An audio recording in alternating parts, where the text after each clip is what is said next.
스바냐 3장 14절에서 20절 말씀입니다. 제가 가진 성경에 1309면쯤에 있습니다. 구약성경 스바냐 3장 14절에서 20절 말씀입니다.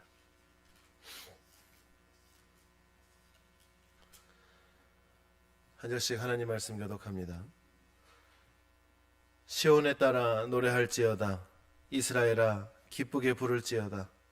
예루살렘 따라 전심으로 기뻐하며 즐거워할지어다.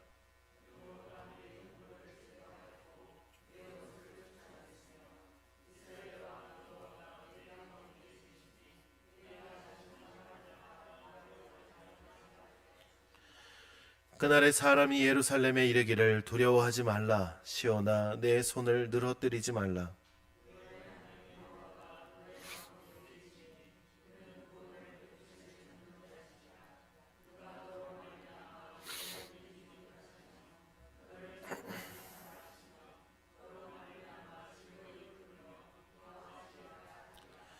내가 절기로 말미암아 근심하는 자들을 모으리니 그들은 내게 속한 자라.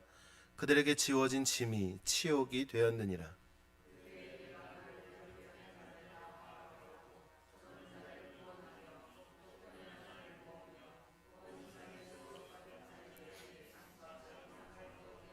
함께 읽습니다. 내가 그때에 너희를 이끌고 그때에 너희를 모을지라. 내가 너희 목전에서 너희의 사로잡힘을 돌이킬 때에 너희에게 천하 만민 가운데서 명성과 칭찬을 얻게 하리라. 여호와의 말이니라. 아멘. 우리는 살아가면서 참 많은 위로의 말을 듣습니다. 괜찮아질 거야. 시간이 지나면 나아진다. 잘 될 거야. 라는 말들을 듣습니다. 이 말은 이 말 자체가 가진 그건 분명 우리를 위로하죠. 지치고 무너진 마음에 따뜻한 말을 건넨다는 건 참 귀합니다.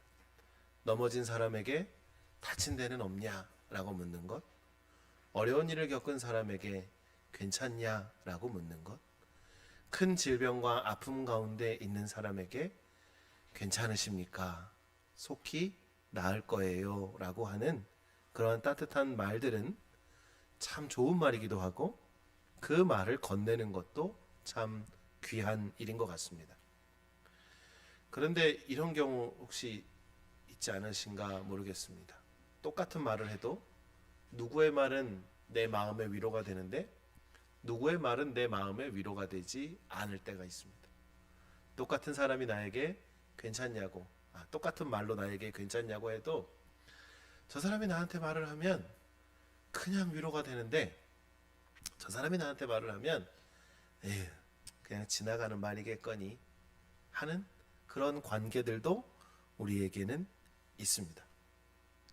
물론 이 말이라는 것이 가지는 힘이 엄청난 것을 가지고 있지만 사람의 말이라는 건 위로를 줄 수는 있습니다. 그 순간에 그 사람을 위로하고 그 사람을 다독일 수는 있지만 그 사람의 미래를 완전히 보장해 줄 수는 없습니다. 잘 될 겁니다. 라는 그 말이 지금 나에게는 좋게 들릴 수 있지만 그 말이 나에게 영원히 잘 될 거다라는 보장을 해주지는 못한다라는 것이죠. 왜냐하면 나에게 그 말을 하는 사람도 내일이 어떤 일이 일어날지를 다 모르죠. 그리고 나에게 그 말을 하는 사람도 나와의 관계에 따라 사회적인 관계 속에서 그냥 하는 말일 수도 있고 좀 더 나아가면 그 말대로 모든 상황을 바꿀 능력이 그 말하는 사람에게 있는 것도 아니기 때문입니다. 그래서 우리는 위로를 받을 땐 받지만 한편으로 흔들리죠. 정말 그렇게 될까? 에이, 잘 되긴 뭘 잘 돼. 다 그런 거지. 진짜 괜찮아지긴 할까? 라는 생각을 하는 것이죠. 자, 오늘 본문의 마지막에는 사람의 말과는 전혀 다른 선포가 나옵니다. 오늘 우리가 나누는 말씀의 제목이기도 하고 성경 구절이기도 한 부분이 바로 여호와의 말씀이다 라는 겁니다. 여호와의 말이니라 라는 것이죠. 오늘 우리가 읽은 본문에는 놀라운 약속들이 막 쏟아져 나옵니다. 정말 좋은 말들이 막 쏟아져 나옵니다. 기뻐하라, 두려워하지 말라, 너의 손을 늘어뜨리지 말아라. 형벌이 제거되었고 원수가 물러갔고 하나님이 자기 백성 가운데 계시며 수치가 회복으로 바뀔 것이다 라고 말씀합니다. 자, 이 약속들이 우리에게 귀한 이유는 그냥 좋은 말이기 때문이 아니죠. 그냥 세상의 아름다운 화려한 미사어구 수식어가 아니기 때문입니다. 그냥 거기에만 있으면 사실 이 말은 누구나가 할 수 있습니다. 할 수 있잖아요. 잘 될 거예요. 수치가 회복될 거예요. 아이, 기뻐해야죠. 아이, 두려워하지 마세요 라고 하는 말은 누구나 할 수 있지만, 우리가 이 말 가운데 힘을 얻는 이유는 이 말이 바로 하나님의 말씀이기 때문입니다. 본문 마지막에는 이 모든 약속을 붙드는 확정의 선언으로 말씀을 마무리하죠. 어떻게 보면 모든 말을 다 쓰고 도장을 꽝 하고 찍는 것과도 같습니다. 너희가 이렇게 이렇게 될 것이다. 너희가 이렇게 이렇게 될 것이다. 이 모든 건 하나님의 말씀이다 라는 것이죠. 원래 스바냐서는 그렇게 기쁜 내용은 아닙니다. 막 즐겁고 신나는 내용이 아닙니다. 좀 무겁습니다. 이 책의 중심에는 여호와의 날, 즉 심판의 날이 있습니다. 그날은 열방만 심판받는 날이 아니라, 저 사람들만 심판받는 게 아니라 언약의 백성인 유다 백성도 심판대 앞에 서는 날이라는 것이죠.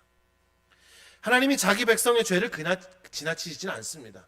너는 내가 아니까 봐주고 쟤는 나쁘니까 벌 주겠다, 이 얘기가 아니라 너희들도 잘못한 것이 있으니 그날엔 너희도 심판을 면치 못한다라는 것이죠.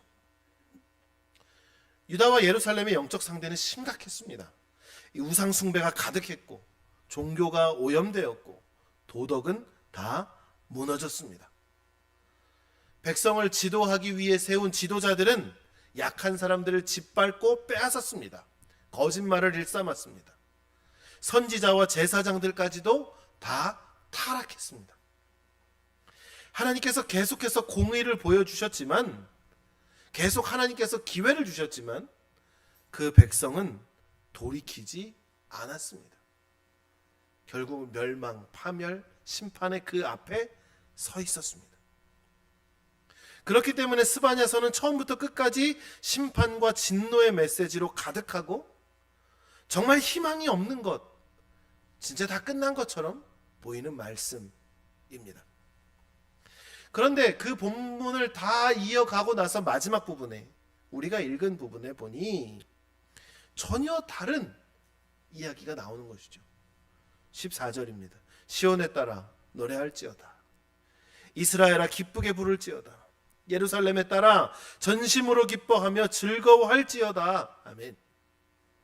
아니, 앞에서는 니들이 멸망할 것이고 니들이 이렇게 잘못했고 니들이 심판 당할 것이다, 심판을 피할 수 없을 것이다 라고 하나님이 막 쏟아내셨는데, 이제 와서 하나님의 말씀은 노래하라, 기뻐하라, 즐거워하라 라는 겁니다. 이해되기 어렵죠.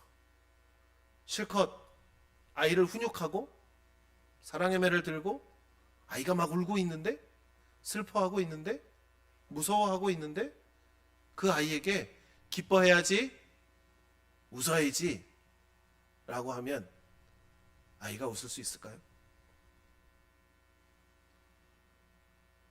여러분이라면 어떻게 하시겠습니까? 실컷 누군가가 여러분을 막 정죄하고 막 손가락질하고 그러고 나서 마지막에 웃어야지 뭐해요? 라고 하면 여러분은 뭐라고 하시겠습니까? 조금 정신이 이상한 거 아니야? 라고 할 수도 있죠. 근데 하나님은 14절에서 이스라엘 백성에게 이렇게 말씀하시는 겁니다. 심판의 메시지를 듣던 백성들에게 이제는 노래하라 라고 하십니다. 두려움에 떨던 백성들, 와 이제 우리 큰일 났다, 우리 끝났다 라고 하는 백성에게 이제는 너희가 기뻐하라 라고 말씀하십니다. 왜 그랬을까요? 15절의 말씀이 그 이유입니다. 여호와가 내 형벌을 제거하였고 내 원수를 쫓아냈고 이스라엘의 왕 여호와가 네 가운데 계시니 네가 다시는 화를 당할까 두려워하지 아니할 것이라. 아멘. 여기서 중요한 건 누가 그렇게 해주냐는 겁니다.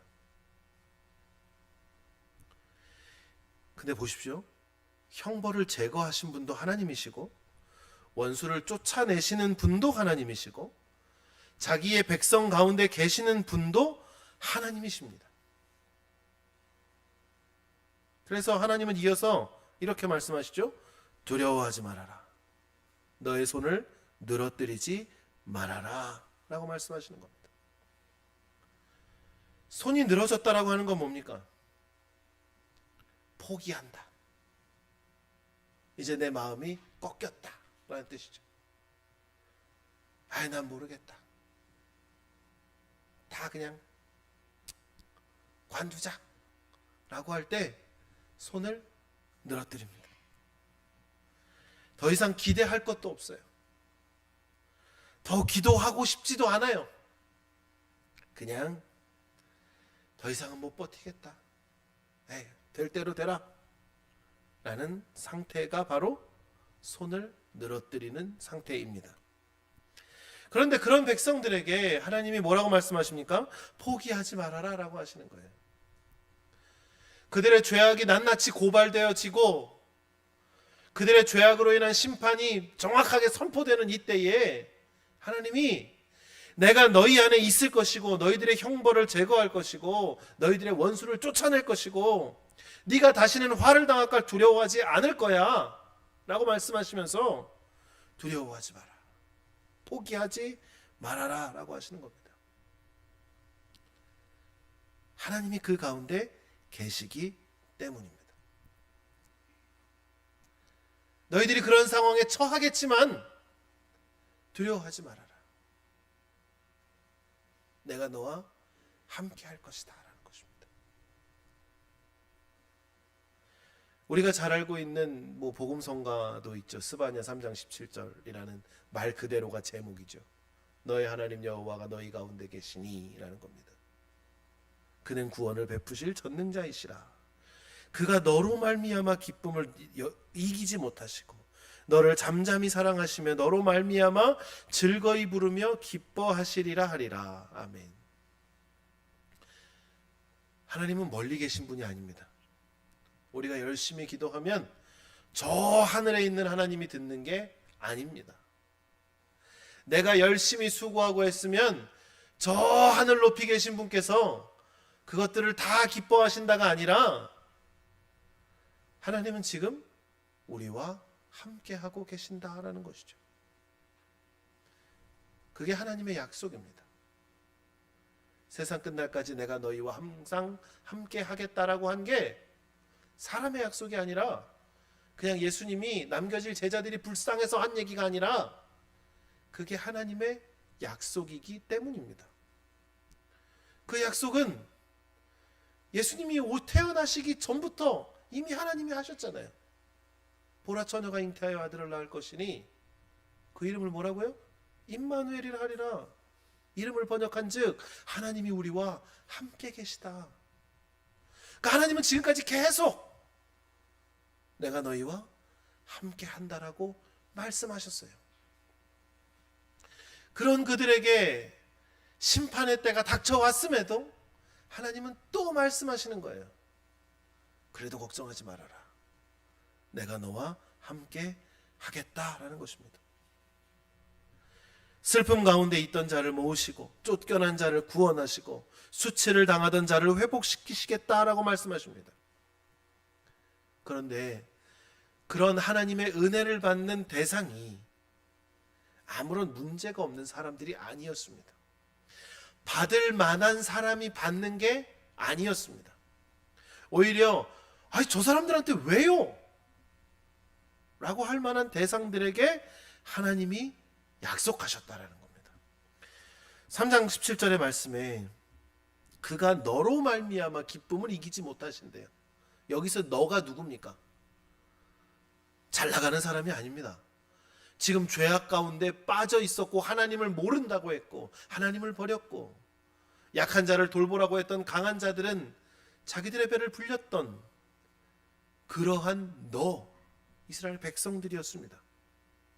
형벌을 받을 수밖에 없던 사람들, 형벌 아래에 있던 사람들, 원수에게 짓눌린 사람들, 낙심하여 손이 늘어진 사람들, 수치와 흩어짐을 경험한 사람들에게 주어진 말씀입니다. 다 벌받고 흩어지고 쫓겨나고 빼앗긴 사람들에게 하나님이 하시는 말씀이라는 겁니다. 오늘 우리가 읽은 본문에서 주시는 은혜는 현실이 좋은 사람들에게 주어진 약속이 있다는 게 아니라 오히려 자기 힘으로는 회복이 불가능해 보이는 사람들, 도저히 나는 안 돼, 정말 손이 다 축 늘어진 사람들에게 하나님이 말씀하신다는 데 있다는 겁니다. 누가 찾아온 게 아닙니다. 하나님이 그 선지자를 통하여 말씀하셨다라는 겁니다. 자, 그런 말씀이 우리에게 들릴 때 그 말씀이 들렸기 때문에 우리는 하나님께 이렇게 물을 수 있습니다. 하나님, 이 백성이 정말 회복될 수 있겠습니까? 정말 내가 다시 기뻐할 수 있습니까? 그거에 대한 그 대답이 뭐냐면 여호와의 말이니라 라는 겁니다. 하나님, 이거 잘 될 수 있나요? 하나님, 제가 회복될 수 있습니까? 수많은 질문들을 쏟아내면 하나님의 말씀은 뭐냐면 이건 하나님의 말이야 라고 하시는 거예요. 하나님 말씀에 이렇게 기록되어 있는데 정말 그게 됩니까? 라고 우리가 물어보면 하나님은 그건 내가 한 말이야 라고 말씀하신다는 겁니다. 이 약속이 가능한 이유는 백성의 형편이 좋아져서 하는 것도 아니고 그들의 삶의 환경이 다 정돈되었기 때문도 아니고 딱 하나, 그 말씀이 곧 하나님의 말씀이기 때문에 그렇습니다. 사랑하는 성도 여러분, 이게 신앙입니다. 이게 신앙입니다. 교인이 아니라 이게 신앙인의 자세입니다. 그냥 신도가 아니라 진짜 하나님을 믿는 사람들의 삶의 자세가 바로 이겁니다. 신앙은 형편이 좋아서 믿는 게 아닙니다. 잘 되면 하나님의 은혜고 못 되면 하나님의 벌이고 이게 아닙니다. 신앙이란 하나님이 말씀하셨기 때문에 믿는 것입니다. 그 하나님의 말씀을 믿으시기를 주님의 이름으로 축원합니다. 그렇기 때문에 우리의 신앙은 누군가의 말이나 누군가의 행동이나 눈앞의 현실에 흔들려서는 안 되는 겁니다. 상황이 흔들리는 것이지 내 믿음이 흔들려서는 안 되는 것입니다. 상황은 사람이 좌지우지할 수 있으나 내 믿음은 하나님께로부터 온 것이기 때문에 결코 흔들려서는 안 된다라는 것입니다. 우리도 오늘 같은 싸움들을 살아갑니다. 예배 가운데 하나님의 말씀을 듣고 그 성경을 읽으면서 하나님의 약속이 어떤 것인지 우리는 봅니다. 그리고 설교를 통해 듣습니다. 그리고 근데 예배당 밖을 나가면 현실의 소리도 같이 듣습니다. 어쩌면 지금 이 설교의 시간에도 하나님의 말씀이 내 귀로 들리긴 하지만 내 마음은 끊임없이 내 삶의 소리를 하는 분이 있을 수도 있습니다. 몸이 연약하고 가정에 문제가 있고 경제적 형편이 좋지 않고 내 안에 있는 상처와 두려움, 이런 것들은 계속 나에게 말합니다. 몸이 안 좋은데 그게 뭐가 돼? 너 가정에 문제가 있는데 하나님의 말이 뭐가 중요해? 네가 지금 이렇게 찢어지게 가난한데 그 하나님의 말이 정말 된다고 생각해? 하고 이야기하죠. 네가 이런 상처가 있고 이런 두려움이 있고 이런 관계가 있는데 말씀이 들리기나 하냐? 라는 우리 내적의 소리도 분명히 있다라는 겁니다. 쉽지 않아. 그거 금방 안 끝나. 회복은 무슨 회복이야, 끝난 많은 거지 라는 말들이 똑같이 나에게 들려온다라는 것이죠. 하나님을 믿는 사람들의 문제가 뭘까요? 왜 문제가 생길까요? 하나님의 말씀을 몰라서가 아니에요. 요즘에 성경적인 지식이 뛰어난 사람들 많습니다. 어제 한 그 부부를 만나고 왔는데 그 얘기를 하는 거예요. 우리가 가정에서 큐티를 하는데 내 남편이 성경에 있는 주석도 막 이렇게 찾아서 같이 읽어준다는 거예요. 여러분, 성경적인 지식이요, 이단적인 것만 잘 분별해내면 기독교 백화점에 가도 많아요. 근데 우리가 말씀을 몰라서 문제가 생길까요? 지식이 없어서 문제가 생길까요? 그건 아닌 것 같습니다. 하나님의 약속보다 현실의 소리를 더 크게 듣기 때문에 우리에게 문제가 일어나는 것은 아닐까 생각해 봅니다. 예배 때는 아멘 합니다. 기도할 때 아멘 할 수 있고, 설교하다가 설교를 듣다가 그 말씀이 내 마음을 움직이면 아멘 할 수 있습니다. 근데 삶의 자리로 돌아가면 여러분의 그 아멘은 어디에 있습니까? 말씀이 아니라 내 삶의 조건이 더 크게 느껴질 때가 있다라는 것이죠. 그래서 오늘 본문이 우리에게 이야기하는 겁니다. 지금 나는 현실의 소리보다 하나님의 말씀을 더 믿고 있는가라는 것이죠. 여러분, 믿음의 선한 싸움이 바로 이렇습니다. 여러분이 삶으로 돌아가면 주일날 들은 말씀으로 한 주를 살아가게 하여 주시옵소서라고 하잖아요. 여러분, 주일날 들은 말씀으로 한 주를 싸워가야 돼요. 끊임없이 세상은 나를 하나님으로부터 멀어지게 할 거거든요. 끊임없이 세상은 내 눈에 관계를 보이게 할 거고, 내 통장에 잔고를 보게 하고, 내 삶의 문제를 보게 할 거거든요. 그 속에서 우리가 싸우는 거예요. 그게 믿음의 선한 싸움이에요. 하나님의 말씀으로 붙들고, 하나님이 나와 함께 하신다, 하나님이 나를 회복시켜 주실 것이다, 하나님이 나를 보며 기뻐하실 것이다 라는 이 말씀을 내가 믿음으로 붙들어야 돼요. 교회 가서 오늘 위로받았어, 이게 아니라 하나님이 그렇게 말씀하셨어, 이거 하나님 말씀이야, 나 이거 붙들고 싸울 거야. 골리앗이 들고 있던 큰 방패와 큰 창이 아니라 다윗에게 들려 있었던 그 돌멩이 몇 개가 하나님의 말씀일 수 있다라는 겁니다. 여러분, 그 말씀을 붙드십시오. 수많은 자기개발 서적들이 있습니다. 수많은 자기개발 강사들이 있습니다. 전국 각지를 돌면서 사람들의 고민을 들어주고 상담해 줍니다. 그런데 재밌는 건 뭔지 아십니까? 그 유행이 지나가면 또 다른 유행이 찾아온다라는 거예요. 지금 TV에 나와서 상담해주고 고민을 들어주고 해결해 주잖아요. 그 사람의 말이 평생 갈 것 같으세요, 여러분? 그 사람들을 비하하자는 게 아닙니다. 대단한 분들입니다.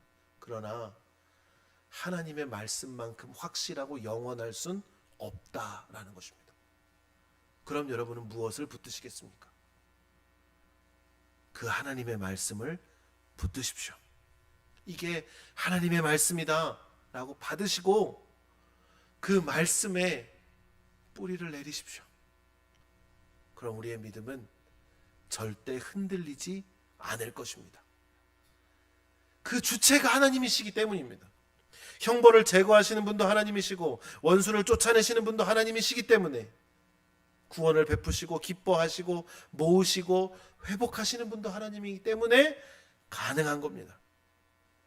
여호와의 말이니라, 이건 단순히 그냥 스바냐의 말씀을 아름답게 마무리하는 그러한 문장이 아닙니다. 사랑하는 성도 여러분, 우리는 이 말씀이 구약시대 그때에 끝난 것이 아니라 예수님을 통해 이루어진 것을 우리는 봅니다. 형벌이 제거되었다라는 건 예수님의 십자가를 통해 이미 다 이루어졌습니다. 내가 받을 벌을 예수님이 십자가를 지고 죽으심으로 다 받으셨음을 우리는 보았습니다. 우리를 평생 힘들게 하는 죄와 사망의 권세는 예수 그리스도의 죽음과 부활로 다 폐위되었습니다. 하나님이 자기 백성 가운데 계신다는 약속은 그 예수님을 통해서 보여졌고 성령을 통해 지금도 확증되고 있습니다. 스바냐의 말씀은 막연한 희망이 아닙니다. 잘 되겠지, 누군가가 하는 그런 이야기가 아닙니다. 예수님을 통해 보증되었습니다. 확증되었습니다. 그 증거의 십자가를 우리는 지금 바라보고 있는 것입니다. 그 십자가 앞에 우리가 이렇게 반응했으면 좋겠습니다. 첫 번째는 말씀으로 기뻐하시기를 주님의 이름으로 축원합니다. 본문은 노래하라 라고 시작합니다. 모든 문제가 다 끝난 뒤에 기뻐하라는 게 아니라 하나님이 말씀하셨기 때문에 기뻐하라라는 겁니다. 여러분, 그 말씀으로 기뻐하십시오. 제발 그 말씀으로만 기뻐하십시오. 둘째는 손을 늘어뜨리지 마십시오. 낙심한다는 건 기도의 손도, 소망의 손도, 순종의 손도 다 내려놓게 만듭니다. 하지만 하나님은 너의 그 손을 늘어뜨리지 말아라 라고 말씀하십니다. 네가 강해서가 아니라 내가 너와 함께 하기 때문이다 라는 것입니다.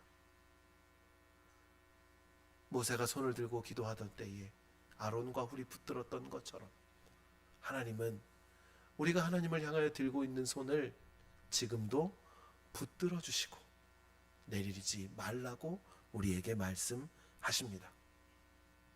말씀을 붙들고 기도하기를 소망합니다. 믿음의 기도는 내 소원을 크게 외치는 게 아닙니다. 하나님의 말씀을 더 크게 여기는 것입니다. 말씀으로 믿음을 세우는 겁니다. 하나님, 제 형편은 이렇습니다. 그러나 주님은 이렇게 말씀하셨습니다. 이게 믿음의 기도입니다. 신앙은 누구의 말을 마지막 말로 둘 것인가? 결국 그게 관건이죠. 현실을 외면하라는 게 아닙니다. 현실을 초월해서 세상 모르는 소리 하자는 게 아닙니다. 마지막 결론을 늘 말씀 위에 두라라는 겁니다. 하나님, 제가 아픕니다. 그러나 하나님은 치유의 하나님이심을 믿습니다. 하나님, 제가 과거에는 죄악 가운데 있었습니다. 그러나 그 죄악은 예수 그리스도로 말미암아 다 그 죄값이 사하여졌음을 믿습니다. 여러분, 이게 사람의 말입니까? 유명한 설교자의 말입니까? 아닙니다. 하나님의 말씀입니다. 자, 하나님은 자기 백성을 절대 버리지 않습니다. 형벌보다 은혜가 크고 나를 위협하는 원수보다 하나님이 더 강하십니다. 현실보다 하나님의 말씀이 더 우리에게는 마지막으로 다가오는 겁니다. 자, 이제 한 주를 살아가실 여러분들, 현실의 소리보다 하나님의 말씀을 더 크게 들으시기를 바랍니다. 그렇기에 하나님의 말씀에 귀 기울이십시오. 나를 두렵게 하는 것보다 하나님의 약속이 무엇인지를 더 찾으십시오. 나의 낙심 속에서도 하나님의 선언, 하나님의 선포, 하나님의 약속을 더 신뢰하십시오. 그리고 오늘 본문의 마지막 한마디, 여호와의 말씀이라, 여호와의 말이니라. 이 말씀이 우리를 다시 붙들고 우리의 늘어진 손을 다시 들게 하고 낙심한 우리의 심령에 다시 찬양을 회복하게 하시는 하나님의 능력이 되기를 주님의 이름으로 축원합니다. 기도하겠습니다.